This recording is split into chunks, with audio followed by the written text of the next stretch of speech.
Hey everybody, Chad here with Colorado Giants to give you your weekly tour of what the heck is going on in my backyard.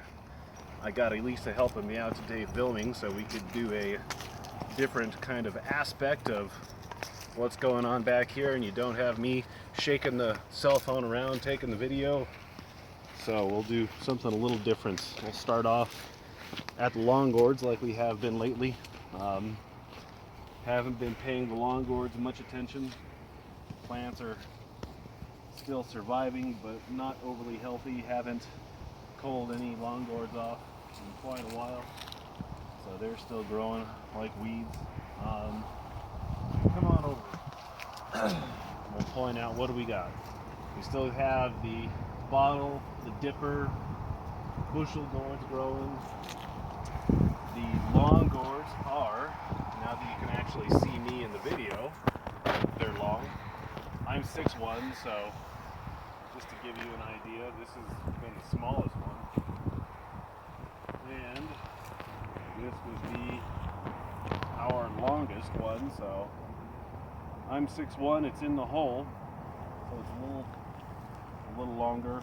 This is probably 95 inches or so. And again, what had happened a couple videos ago was that the top of the lawn gourd was actually at the top of the truss. We had a couple of windy days. I don't have these supported, and it fell. It fell from the top of that truss to the bottom of this one. I think when that happened, a vine pinched or ripped or severed or was made unhappy in some way. So that used to be doing 4 to 5 inches a day. Now it's like 1, so maybe we'll make it to state record size, maybe not, but hey, all in all, for my first year growing, not so bad.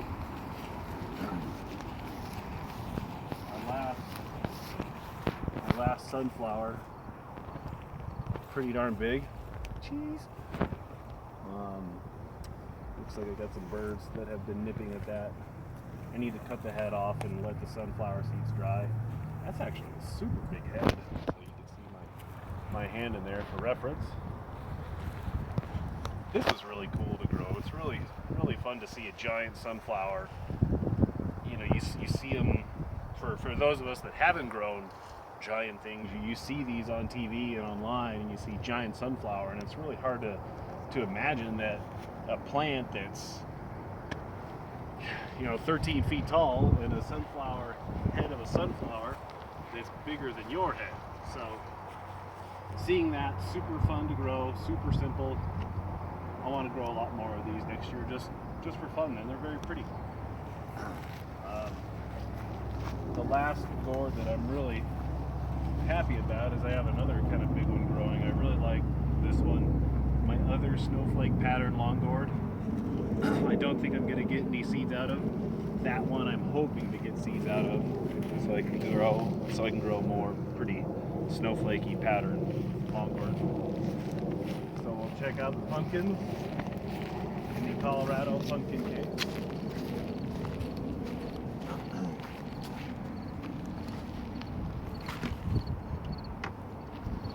Still grasshoppers everywhere. Come on in. Come on in, won't you?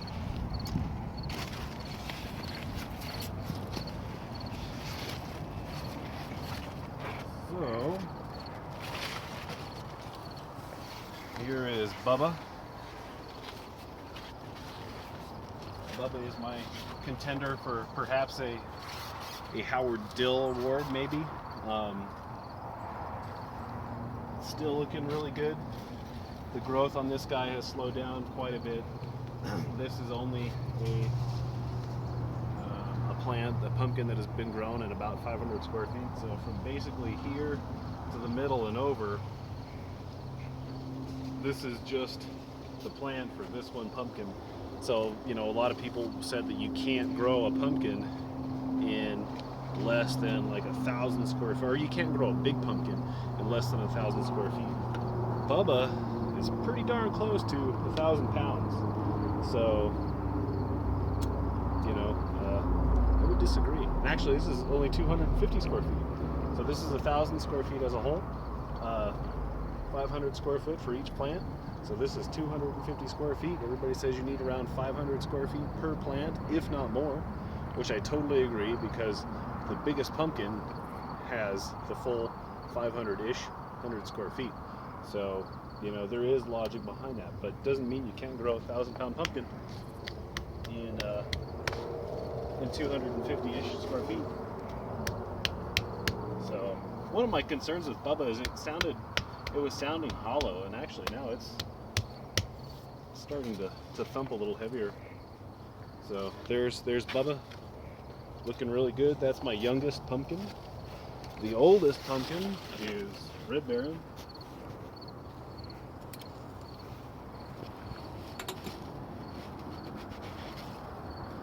And this pumpkin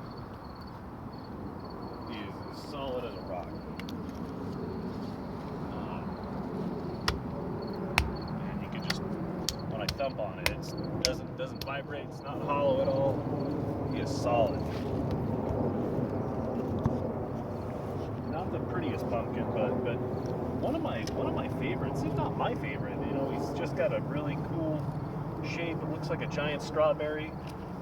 It's orange, but it's cantalouped a lot. It's got kind of just a wise old pumpkin look to it. I don't know.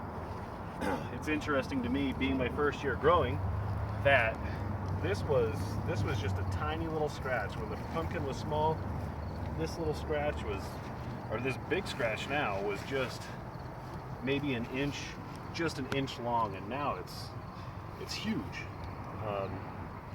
That right there was when I had to cut this post out that was right here that was supporting the screen house.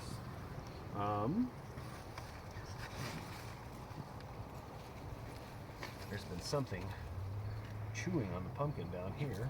Now that I actually look underneath, so I got a critter of some sort trying to eat my pumpkin.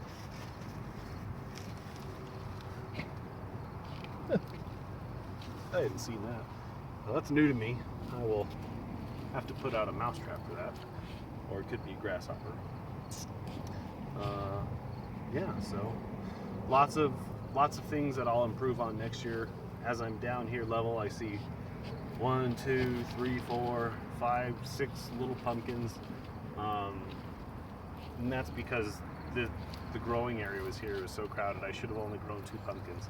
You know, like I just said, you can grow a 1,000-pound pumpkin in 250 square feet, but doesn't mean you should. Because of that, the vines are so crowded that I can't get into anything, so I can't pinch the all the tertiaries and quadraries and all the vines off the main vines and the secondary vines. So as a result, I have vines going crazy in here that I really should pinch. My sunglasses. That I really should pinch to divert any energy going to the plant solely to the pumpkin. So we'll go check on Smashing Pumpkin back there. We'll check on him.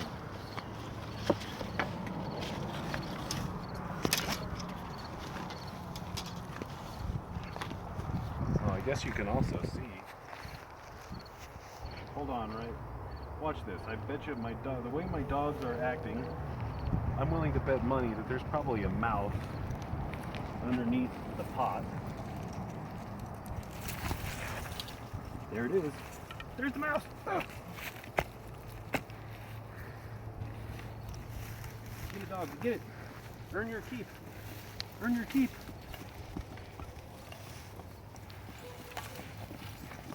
Might have ran out that way. Here, watch out. So yeah, just as I suspected, there's a mouse in the house. And my dogs are slacking because it's still alive. So, mouse traps. Let's go. We just got the Colorado Giants t-shirts done. I was wearing blue shorts today and I put on the blue shirt, so looks like I'm wearing a onesie. I'm really not. I'm just wearing the new Colorado Giants t-shirt, with size does matter. If you want a t-shirt, send me a message and we can get one ordered. $20, $5 to ship it. 25 bucks. You can send me a check, PayPal, whatever.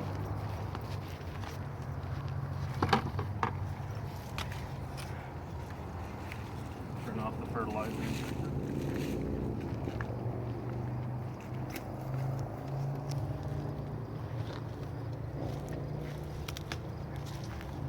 Come on in.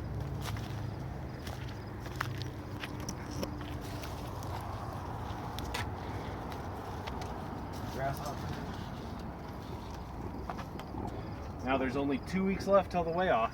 Not this Saturday, but next Saturday will be the weigh off, and I need to decide which one of these pumpkins is going to go where. You know, do I try and go for prize money, or do I let them keep growing as long as possible and risk potential disaster with a pumpkin split or a mouse eating through a pumpkin or whatever? I really don't know the answer to that question. So people have been asking me, Chad, where are you taking your pumpkins? Which one's going where? I have no idea. But I'll figure it out in 2 weeks. So, there's the big one. The smashing pumpkin. Just to give you a bit of size reference. It's pretty big. While I'm here, I have a couple of stem cracks right here on the stem, so I've been spraying it with it's kind of a rubbing alcohol hydrogen peroxide mixture that I made. So I've been putting that on the stem just to keep those cracks nice and dry. I've relieved the tension off the vines, so hopefully that won't be an issue for the next month. Yeah, so this particular pumpkin comes from some pretty heavy genetics. The female plant was 20% heavy, the male plant was 8% heavy. So I'm really hoping that this pumpkin could bring home the bacon and whatever bringing home the bacon means. That's what I wanted to do. But yeah, so I think that's about it for this week. 2 weeks till the first weigh off. And yeah, I'm really excited. Honestly, I'm looking forward to it being kind of over. It's a lot of work. I've been honestly neglecting the plants a little bit, but there's really not a whole heck of a lot I can do aside from you can get a shot over there, Lisa, so you can see like on that vine right there. There's a pumpkin that's formed. That really that whole vine and that pumpkin should have come off a long time ago, but gives me potential for next year for when I trim all the vines off and I get all the pumpkins and the plant's not crowded and I didn't get a case of powdery mildew and all of this stuff. So maybe next year I can do even better. Yeah. So I think that's it for this week in the Colorado Pumpkin Cave. If there's anything I can do to help anybody, shoot me a message, call me, text me, Facebook, anything else, just get a hold of me. Always happy to help. Hope everybody's pumpkins are growing well. 2 weeks to go. Do whatever you can to get some more weight, but don't push them too hard. You don't want to explode it at the very end. So, Chad New with Colorado Giants. See you next week.